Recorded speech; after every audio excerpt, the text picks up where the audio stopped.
Talk about bikejoring equipment. Dog equipment first. Harnesses are subjective, depending on whether you're pulling with a bike or a scooter or a sled. Size of your dog depends on what harness you get, so I'm not really going to go into any detail on that. The line is quite important. It's got to be an elasticated line. Don't you knock that bike over? Now, if you've ever watched any of her videos, it looks like she's a mile ahead, but I think that's the camera angle. It just makes everything look further away.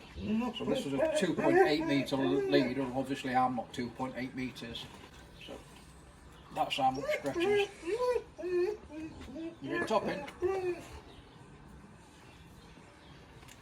So that's important because that takes a lot of the shock out both ways. Keep off my bike. Ready? Oh, wait.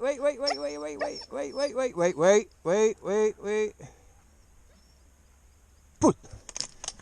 Yes.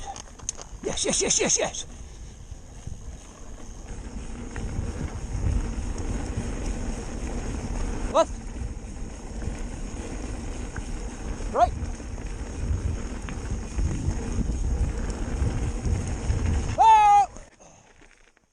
And that's the one I was thinking of. Go on, I didn't see it in time.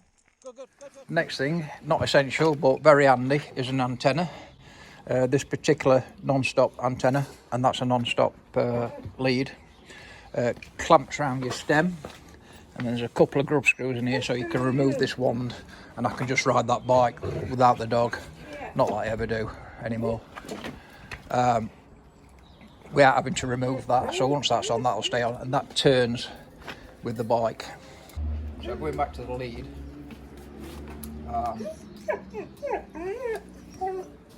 lot of people just wrap it round there, thread it through, and then feed it through. If you've got a frame as deep as this one, Mia, quiet.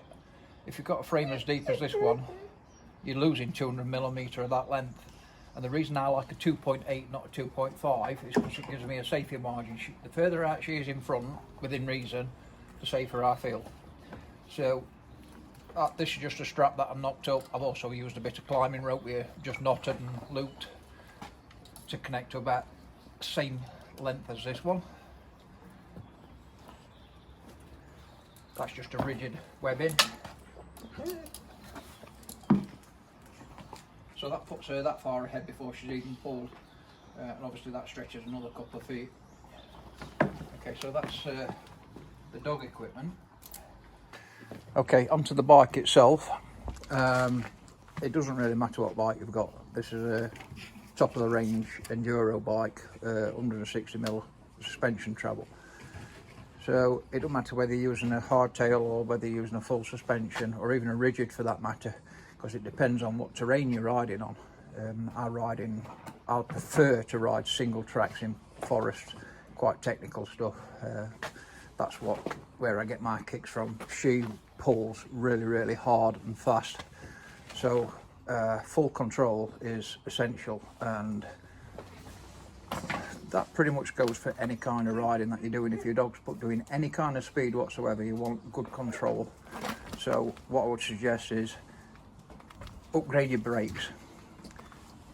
Disc brakes minimum, hydraulic, but the more you pay for your brakes, the harder you stop. These are phenomenal brakes, absolutely phenomenal brakes, and good proper MTB tyres, not some cheap Chinese rubbish.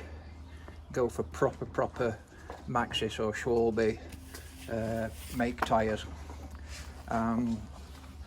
Okay, what else is there? Pedals, I prefer a flat pedal. I wouldn't dream of using clip-ins.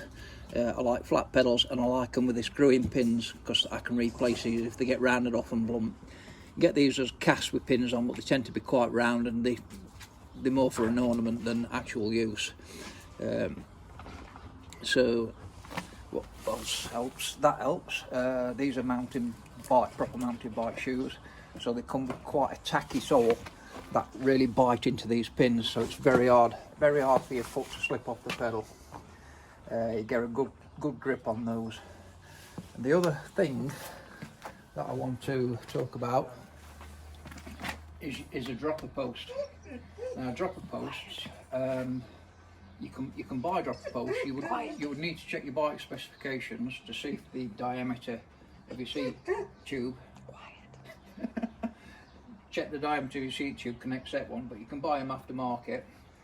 And what a dropper seat post does is it raises and lowers from a control switch on the handlebars. This one's hydraulic and it's routed through the frame, but you can buy them cable operated, externally routed, for a lot less money than this one would cost you. Now, the reason I like a dropper, it's easy to throw your leg over the bike to start with. So if you've got a dog that's wanting to pull, if you're trying to get over your bike and it's full height seat, that's harder. She's pretty good, she'll hang around until I'm ready to go. The other reason,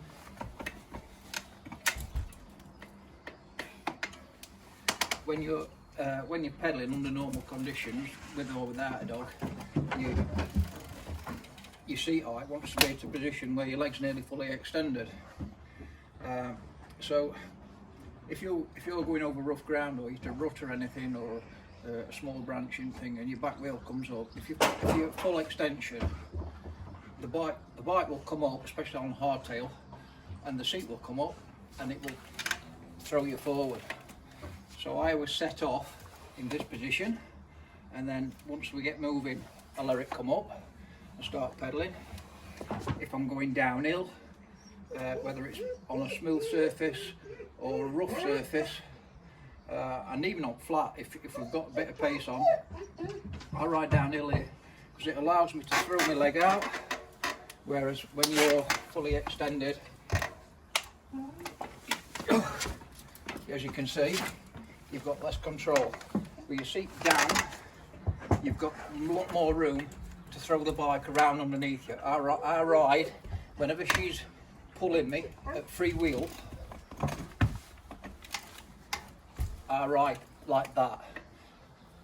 It allows me to throw my weight behind the seat. Under heavy braking, if I have to brake hard going downhill, again my centre of gravity is much lower. I can throw my weight back a little bit. I'm not going to go over bars. The bike will just stop. Whereas if you're a full height seat, you've got far less control of your bike. So it's just a really good safety feature. What will happen is I'll come to on a downhill section, all of a sudden it starts to rise, and as soon as I need to start pedalling, I just lift it up and start pedalling. So yeah, that's pretty much bike. Wide bars give you more steering control. So wide bars, dropper seats, brakes, tyres are all stuff that you can put to any bike which is mountain bike orientated. Yeah, so that's bike. Ride, personally, I wear a full face helmet because she does go speed, and I do like to ride in tight trees, and I also wear knee pads with shin guard and elbow pads. And for eye protection, I prefer goggles to glasses. That's mainly because my eyes stream terrible. But what I also use is a roll-on system. So when these get splattered with mud, rather than wiping across and just smearing, just pull that, and it basically got a cartridge in there of this film. You probably get about 50-60 pulls on that. So that'll last me for several weeks. Yeah, that's it. Thank you, Mia. You've been very helpful.